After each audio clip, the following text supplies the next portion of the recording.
Satelkar builders and developers Kankavli railway station लगत साकारत आहे समर्थ साई रेसिडेन्सी 6 मजली रेरा रजिस्टर इमारत। तुमच्या घराचं स्वप्न आम्ही पूर्ण करणार। साईट पत्ता समर्थनगर रेल्वे स्टेशन नजीक, तालुका कणकवली, जिल्हा सिंधुदुर्ग।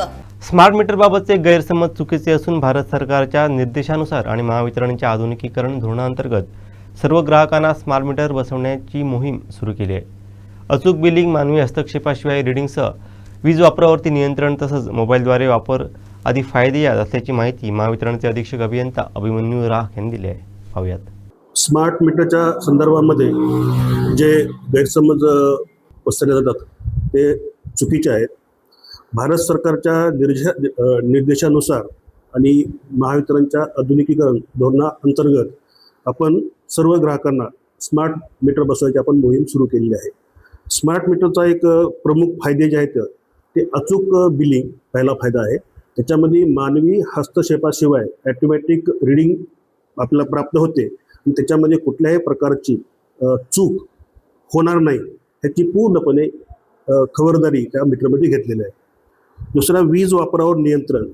आपल्या मोबाईल ॲपद्वारे आपण आपल्या मीटरचा वेळोवेळी म्हणजे प्रत्येक तासाला आपल्या मीटरचा वापर काय चालू आहे आणि किती आपला वापर होत आहे हे आपल्या मोबाईलद्वारे, आपण घरात जरी नसाल तरी, आपण बाहेर जरी असाल तरी आपण त्या मोबाईल ॲपद्वारे तुमचा वापर काय चालू आहे हे आपल्याला समजते आणि त्याप्रमाणे आपण आपल्या वापरावर नियंत्रण आणू शकता।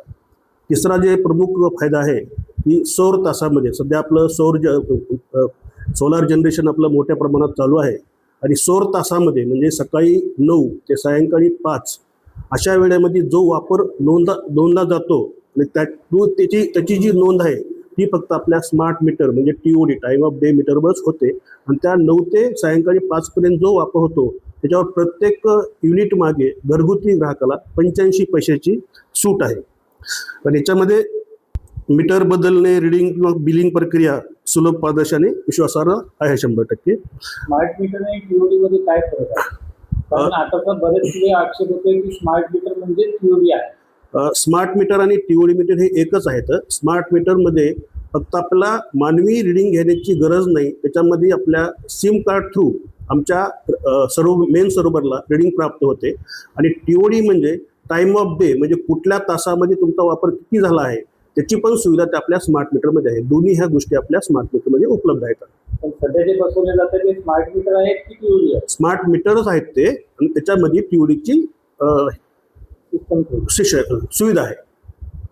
दुसरा महत्त्वाचा प्रश्न असा आहे की स्थानिकांचा स्मार्ट मीटरला विरोध आहे, मात्र वायरमेन जे जातात आणि लोकांना कल्पना न देता मीटर बसवत आहेत आणि ते मीटर बसवताना कुठे ना कुठे वाद होत आहेत। कुडामध्ये देखील झाले, भैरववाडीमध्ये, कणकवलीत मारलेलं आहे, अक्षरशः सावंतवाडीत सुद्धा विरोध झाला आहे। जर समजा तुमचा वायरमेन तिकडे जाऊन लोकांना न कळवता मीटर बदलतोय तर त्या मीटर बदलताना त्या माणसाचं जर काय झालं म्हणजे वायरमॅनचं त्याला मारलं गेलं तर त्याचं काय, जर त्याचे काही विपरीत परिणाम झाले तर त्याची जबाबदारी महावितरण घेणार का?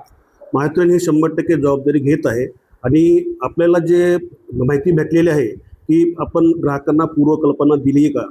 आता आम्ही आमच्या लेखी पत्राद्वारे सुद्धा आम्ही लेखी त्यांना ग्राहकांना कल्पना देऊनच आपण मीटर बदलत आहोत आणि तोंडी पण आपण त्यांना कल्पना दिल्याशिवाय आपण मीटर बदलणे आपण हाती घेत नाही। जर समजा ग्राहकाने प्रकर्षाने विरोध जर केला, आपण त्या स्मार्ट मीटरचे आपण फायदे पण समजून सांगत आहेत। आणि स्मार्ट मीटरची जी नोंद आहे म्हणजे वीज वापराची जी नोंद आहे ती कुठल्याच प्रकारे हायर साईडला किंवा जास्त युनिटचं बिल येते असा प्रकार 100% नाही। आणि ह्याची जर खात्री जर कोणाला करून पाहिजे असेल तरी स्मार्ट मीटर ज्या ठिकाणी बसलेला आहे त्या ठिकाणी आपण जुन्या प्रकारचा मीटर आपण सिरीजमध्ये लावला तर असे पण आम्ही बऱ्याच ठिकाणी, काल मालवणचा एक व्हिडिओ आम्ही प्रसारित केला होता। मालवणच्या ग्राहकाने तो मीटर बदलण्यासाठी प्रकर्षाने विरोध केला होता, त्यांनी उपोषण पण केले होते, परंतु त्या ग्राहकाला आता मीटर बसून जवळपास 8 महिने झाले। त्यांनीच आमच्या महावितरण त्यांनी बाईट दिली की माझा जे त्यांना आपण जवळपास 3 महिने स्मार्ट मीटर आणि आपला जुना मीटर सिरीजमध्ये लावली होते आणि दोन्ही मीटरनं सारखीच नोंद दाखवलेली आहे असं ग्राहकाने मान्य केलं, आम्ही म्हणत नाही। बऱ्याच ग्राहकांचं असं म्हणणं आहे की 3 महिने स्मार्ट मीटर हा रीडिंग व्यवस्थित देतो, मात्र 3 महिन्यानंतर त्यांना एक कंप्लेंट अशी होती की राहत्या घरात कोण माणूसच नाही आणि त्यांना 29,000 लाईट बिल आले नाही, असं जर असेल तर आम्ही ते बिल जर चुकलं असेल तर आम्ही 100% बिल दुरुस्त करू.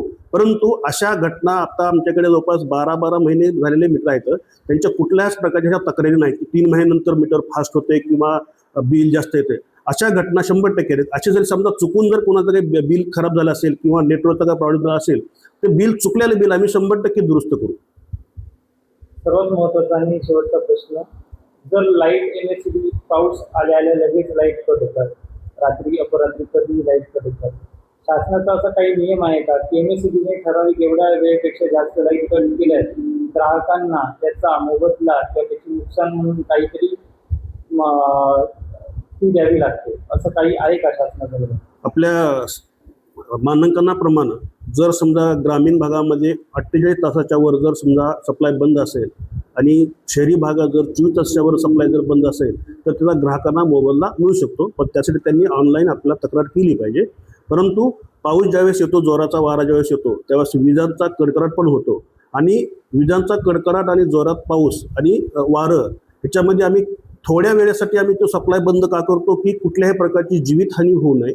कारण का लाईटनिंग जर झालं, आपलं वीज जर पडली आणि आमची लाईन जर चालू असेल तर त्याचा कॅस्केडिंग इफेक्ट होऊन मोठा धोका होऊ शकतो किंवा मोठी दुर्घटना होऊ शकते. त्याकरता आपण थोड्या वेळाकरता आपण तो पाऊस किंवा वीज आल्या तर आपण सप्लाय तो बंद ठेवतो. अजूनपर्यंत कोणाला अशी नुकसान भरपाई MSCBने दिलेली अशी काही माहिती आहे का सिंधुदुर्ग जिल्ह्यामध्ये? माहिती सध्या माझ्याकडे उपलब्ध नाही, पण त्या ग्राहकांना बेनिफिट भेटलाय ज्यांनी ऑनलाईन तक्रार केली आहे आणि त्यांचं त्या टाइम पिरियडमध्ये जर त्यांचं रिस्टोर जर नाही झालं तर ग्राहकांना मोबदला मिळतो.